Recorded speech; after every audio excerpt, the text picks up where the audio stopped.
देवा भाई, अपने हर्ड में जो आप बुल्स को यूज़ करते हैं, जो आपके ही तैयार किए हुए हैं, उनको कितने सालों तक या कितने समय तक आप उसको ट्रायल के ऊपर रखते हैं? ऑलरेडी तो 2 साल में स्टार्ट हो जाता है मेरा बुल, तो 2.5 साल के बाद मैं उससे क्रॉस कराता हूँ और बाद में उसको रेस्ट दे देता हूँ। 2.5 साल तक उसको रेस्ट होता है। 5 साल के बाद वो प्रूवन हो जाएगा। 5 साल के बाद मैं उसको स्टार्ट करता हूँ।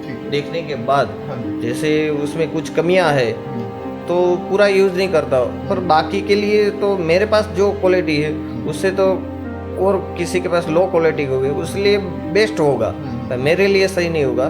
तो मैं किसी और के जो लो क्वालिटी है सब है गाय कि उसमें ये 100% काम करेगा उसका जीन, तो उसको मैं दे देता हूँ।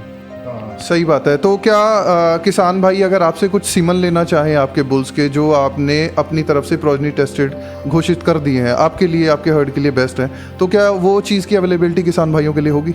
नहीं, अभी तो मैंने सीमेंट सेल के लिए सोचा नहीं, पर मेरा नेक्स्ट प्रोजेक्ट है कि सबको थोड़े ऐसे 2-3 बुल मैंने सिलेक्ट किए हैं जो किसानों को भी और लोगों को भी जो उसका गिर का कैरेक्टर है वो तो भाई आएगा, उसके साथ मिल्क भी आएगा।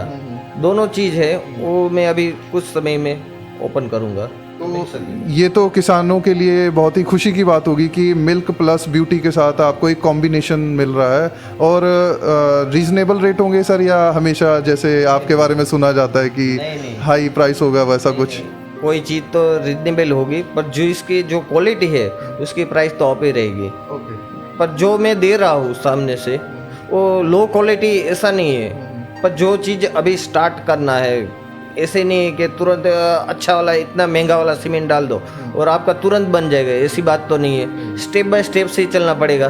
तो अभी जो मैं फर्स्ट स्टेप दे रहा हूँ तो उससे हेल्प हो जाएगी सबको, जिसको कम अभी सब पैसा तो इतना खर्च नहीं कर सकते, जो लोग पैसा करके और आगे बढ़ना चाहते हैं, जैसे सीमेंट सबको 10,000 का तो नहीं ले सकते ना, तो उस हिसाब से वो उसकी थोड़ा ध्यान रख के थोड़ा काम करेंगे। थोड़ा रीजनेबल प्राइस पे आप अवेलेबल करवाओगे, ये काफ़ी अच्छी बात है सर। सर मैं एक और चीज़ पूछना चाहता हूँ, जब हम एक ब्रीडिंग का काम करते हैं तो आजकल मार्केट में हमने क्या चीज़ देखी कि सबको बुल पे ज़्यादा कंसंट्रेशन रहता है कि फोकस किस पे है? बुल पे। बुल अच्छा होना चाहिए, बुल अच्छा होना चाहिए। तो उसी दायरे में जो गाय होती है, गाय की क्या इम्पोर्टेंस होती है एक ब्रीडिंग के अंदर? क्या हमें ऐसा नहीं होता कि हमें डोमिनेटिंग बुल के साथ साथ गाय भी डोमिनेटिंग चाहिए? कई बार ऐसी गाय जो अच्छा दूध दे रही है, तो हम चाहते हैं कि इसी गाय से नेक्स्ट दूध इसी गाय का आना चाहिए हमारे बच्चे में, तो ऐसा भी पॉसिबल है या हमें इन चीज़ों को ध्यान में रखना चाहिए? डोमिनेटिंग गाय भी उठानी चाहिए कभी? नहीं, इतने 2 मिनट गाय तो उठानी तो जरूरी है, पर इतने मिलेगी नहीं ना। स्टेप बाय तो अपन को जो आपके पास है ज़्यादा मिल्क वाली गाय है तो उसकी क्वालिटी, उसकी पेडिग्री बनाओ, उसकी क्वालिटी सुधारो। अच्छा बुल उसके सीमेंट छोड़ेगी, उसकी बछड़ी आएगी, तो जो गाय होगी उसकी जो पेडिग्री होगी स्टार्ट हो जाएगी, 25% हो जाएगी, फिर 50% होगी, 75 होगी, फिर 100% हो जाएगी। तो अपने आप ही आपकी गाय में से सुधार स्टार्ट हो जाएगा। ऐसा ज़रूरी नहीं है कि 100% गाय चाहिए और 100% बुल चाहिए, पर केवल बुल ही 100% चाहिए। गाय तो अपने 2-3 लैक्टेशन में आगे हो जाएगी, आपके पास अच्छी गाय हो जाएगी। मतलब आप ये कह रहे हो भी गाय का भी कहीं ना कहीं आएगा, पर हम बाहर से जो बुल अच्छा ले सकते हैं उसे हमें थोड़ा ध्यान से समझ के उठाना चाहिए। तो देवा भाई, इन ब्रीडिंग एक काफ़ी खतरनाक टॉपिक है। मतलब जिन लोगों को थोड़ा नॉलेज नहीं है या कुछ ट्रायल करना चाहते हैं अपने छोटे से हर्ड पे, 2-4 गायों के हर्ड पे भी, कुछ लोग या जिनके पास पेडिग्री नहीं है वो गलती से भी कर बैठते हैं, तो इन ब्रीडिंग से कितना बचे रहना कितना ज़रूरी है, या इन ब्रीडिंग के साथ भी ट्रायल हमें अपने फार्म पे करते रहना चाहिए? नहीं, इन ब्रीडिंग तो ऑलरेडी नॉट अलाउड होना चाहिए, क्योंकि इन ब्रीडिंग में बहुत सारे बेनिफिट नहीं है, क्योंकि कुछ शारीरिक बीमारी हो सकती है, उसमें नहीं होगी तो उसके बच्चे में होगी। कि कोई ऐसी चीज़ है कि वो गाय में हमको नहीं दिखाई देगी, और उसकी जब तक उसकी लैक्टेशन पीरियड के कहीं की कहीं उसकी कमी दिखाई देगी। इसलिए ज़्यादा तक जितना बन सके उतना इन ब्रीडिंग करोगे तो नुकसान ही है। इतना ब्राज़ील जितना बड़ा देश है वो भी इनब्रीडिंग स्टॉप करने के लिए हमारे पास ही आया था, और भी अभी भी आने वाला है, क्योंकि उसके वहाँ इनब्रीडिंग ज़्यादा हो गई है। इनब्रीडिंग से उसको भी नुकसान है, तो हम है तो हमको तो ध्यान ही रखना चाहिए कि इनब्रीडिंग जितना नहीं हो सके उतना मत करो। तो देवा भाई, आपके पास जो अभी आपका हर्ड साइज़ है उसका क्या नंबर क्या है? और साइज का नंबर अभी कम से कम मेरे पास 150 के अगल बगल होगा, सब मिला के, बूल बछड़े सब मिला के। और गाय मेरे पास 100 ही है अभी।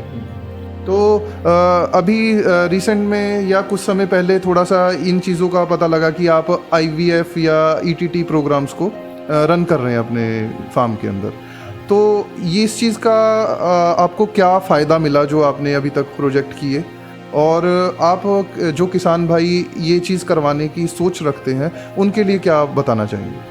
नहीं, ऑलरेडी तो किसान भाई करना चाहते हैं, वो अच्छी बात है, पर ऐसी चीज़ नहीं है जैसे सीमेंट डाला और बच्चा आ गया। एम्ब्रियो इतनी इजी चीज़ नहीं है और थोड़ा कॉस्टली भी है।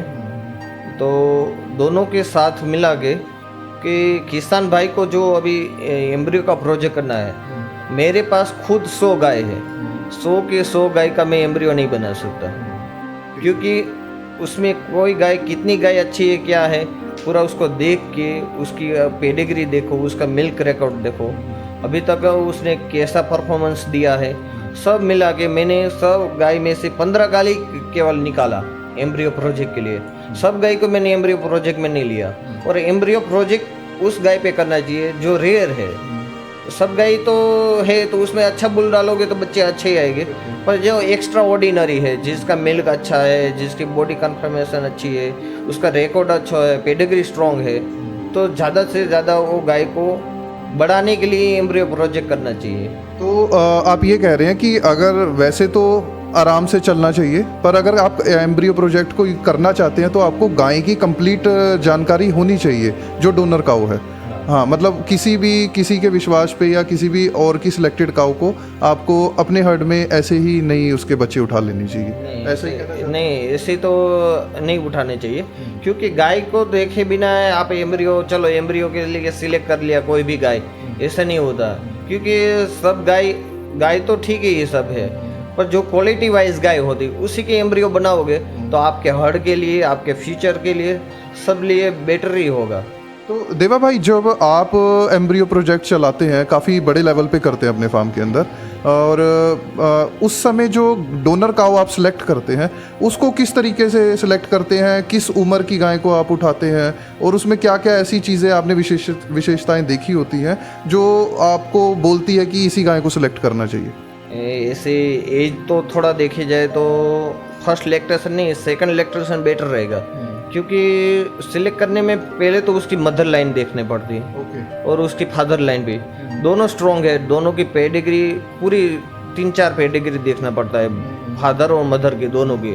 बाद में वो फर्स्ट लैक्टेशन देगी, फिर उसकी बॉडी कन्फर्मेशन, उसका अडर का डेवलप कैसा हुआ, सब कुछ देख के मिल्क रिकॉर्ड देखो, और बाद में नेक्स्ट जो सेकंड लैक्टेशन होता है तब उसको यूज़ करना चाहिए, क्योंकि जो एम्ब्रियो प्रोजेक्ट है उसमें सेकंड लैक्टेशन की जो गाय लोगे तो उसमें ज़्यादा से ज़्यादा एम्ब्रियो मिलने की आशा है। ऐसे अब ऐसा नहीं है कि बहुत पुरानी ब्लड लाइन की गाय है, ज़्यादा एज वाली, 15 लैक्टेशन दिया, उसका एम्ब्रियो निकाल, तो उसमें एम्ब्रियो बहुत कम मिलते हैं, क्योंकि जो एम्ब्रियो है वो सब गाय में एक तरह 5 एम्ब्रियो 6 एम्ब्रियो ऐसे नहीं मिलते। गाय की जब तक 2 लैक्टेशन या 3 लैक्टेशन में सबसे बेस्ट एम्ब्रियो मिलेगा आपको, और उसका परफॉर्मेंस तो पहले आपको देखना पड़ेगा, उसकी मदर का देख लिया आपने, पूरा रिकॉर्ड देख लिया, तो फिर हीफर का फर्स्ट लैक्टेशन तो आपने देख लिया, तो ज़्यादा से ज़्यादा second and third lactation select करोगे तो बेटर रहेगा आपके लिए। तो देवा भाई, जो डॉक्टर्स की टीम होती है वो आप कैसे चूज़ करते हो किस डॉक्टर से करवाना है? आपके फार्म पे जो उनसी टीम आई वो डॉक्टर्स कौन थे? वो ब्राज़ील के डॉक्टर थे, और जो श्री प्रदीप सिंह राहुल है उसके हेल्प से मेरे को वहाँ से ब्राज़ील से इंडिया आए, और वो पूरा शेड्यूल वही बना के वहाँ से मेरे को भेजे कि ये सब तैयारी करके रखो, और ये पूरा प्रोजेक्ट जो हमने ब्राज़ील से डॉक्टर बुलाए वो पूरा हेल्प बापू ने किया। अच्छा, तो आपके जो प्रोजेक्ट हुआ था ईटीटी या आईवीएफ, वो ब्राज़ील की टीम ने आके किया। तो सीमन कौन से बुल के यूज़ किए भाई आपने? सीमेंट ऑलरेडी मैंने भावनगर के यूज़ किए हैं, और कोई सीमेंट था जो बापू ने मेरे को बोला कि इसमें यूज़ करोगे तो अच्छा रहेगा।